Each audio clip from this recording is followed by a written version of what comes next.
De coopérer là où l'on lutte encore avec ses mains pour une vie meilleure. Un monde de liberté, de sécurité et de paix.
Je tenais d'abord tous à vous remercier pour votre présence, pour tous les réparateurs, les volontaires, pour les ateliers aussi, pour cette belle et longue aventure qui dure maintenant depuis presque 2 ans et qui existe grâce à vous, grâce à nous tous, grâce à la Maison des Jeunes, grâce aux partenaires, grâce à vous tous. Et donc, pour cette édition spéciale, on s'était dit que c'était l'occasion de recevoir notre label MJ Verte qu'on essaye d'avoir depuis, je pense qu'on avait commencé autour de la période du Covid. Et donc ça a pris un certain temps. Ça ne nous a pas empêché de continuer dans cette voie-là. Pour vous donner un petit historique, donc quand je dis label MJ Verte, en gros, il y a plus ou moins 10 ans, on a commencé à faire des actions nettoyage de ruisseaux. On a placé un barrage déchets, on a fait des indices de pollution, on a participé au BIWAP, on a participé plusieurs années à la journée de l'arbre, à la nuit de la chouette, à la journée des batraciens. On a fait toutes sortes d'actions autour de la nature, avec les jeunes, avec le soutien et le dynamisme des jeunes, ce qui est toujours très motivant.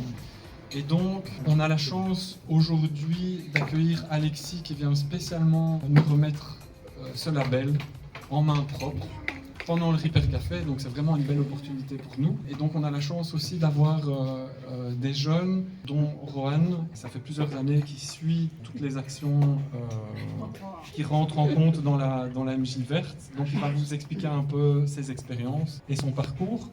Mais peut-être juste avant, un petit mot d'Alexis, plus précisément, en quoi consiste ce label et son rôle en tant que responsable de l'AMJ Verte. Merci Geoffroy. Eh bien, bonsoir tout le monde. Je suis ravi. J'ai fait une bonne heure-quart de route là, dans le noir complet. Je ne savais pas trop où j'arrivais, je ne savais pas si j'étais dans le bon chemin, mais je suis arrivé à bon port. Et donc, je vous remercie de l'accueil en tout cas. Et je remercie Gaude et Geoffroy de m'avoir convié ce soir. Donc, Geoffroy a dit, je m'appelle Alexis et moi je suis l'animateur du réseau collectif MJ Verte. C'est un collectif qui s'est créé en 2013 à l'initiative des maisons des jeunes du Brabant wallon. Toute maison des jeunes peut faire partie du collectif en signant une charte d'engagement. C'est ensuite un label qu'on va décerner ce soir à la MJ de Florenne. On est très contents. Donc le collectif, les MJ membres du collectif, elles cherchent à faire quoi? À conscientiser les jeunes et les moins jeunes d'ailleurs sur toutes ces questions de transition, de consommation, de respect de la nature. La MJ de Florenne, en effet, en temps de Covid, a introduit une demande de labellisation.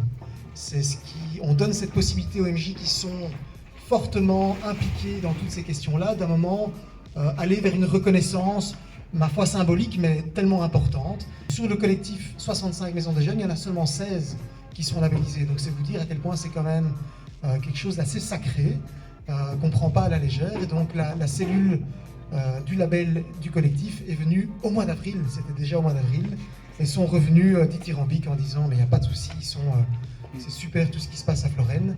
Et donc voilà, me voici ici maintenant en représentant cette cellule, mais en représentant tout le collectif MJ Vert, c'est-à-dire les 65 MJ, heureux de pouvoir vous remettre votre label que j'ai amené avec moi. Alors il a une petite histoire, parce qu'il a été sérigraphié par la Maison des Jeunes de Champion, donc près de Namur, pas plus tard qu'hier.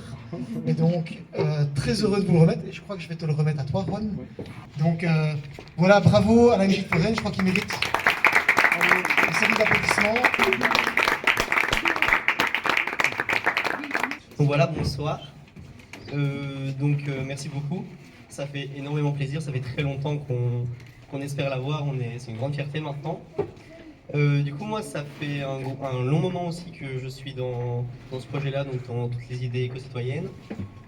Notamment, on a fait la visite du parc éolien à partir de Storm. On a été dans la mer, on a fait un long voyage en bateau pour aller voir les éoliennes. C'est très intéressant. On a fait d'autres voyages aussi. On a été visiter la MJ de Ransart, avec qui on a beaucoup discuté de leur réacteur Jampin, des énergies un peu plus propres.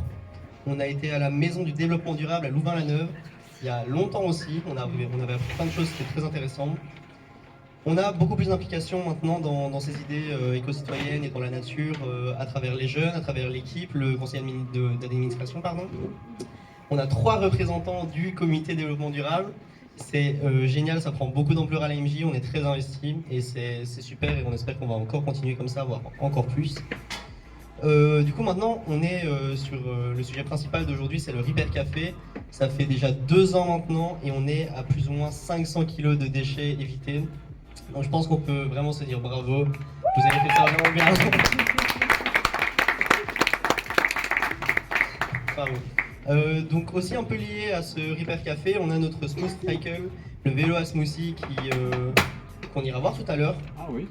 Et on a aussi fait un stage d'1 semaine sur la nature à Chimay, qui était très intéressant aussi. On a fait un appel à projet sur la serre, donc on a maintenant installé dans la maison des jeunes. On a commencé la permaculture, on a fait un stage de permaculture avec un animateur d'une autre maison de jeunes. Et pour finir, on a un nouveau partenariat avec la bibliothèque, en partie donc la Grénothèque maintenant, le CPAS et la maison de jeunes pour ce projet permaculture grâce à cette serre et cet appel à projet. Merci. Bravo, bravo.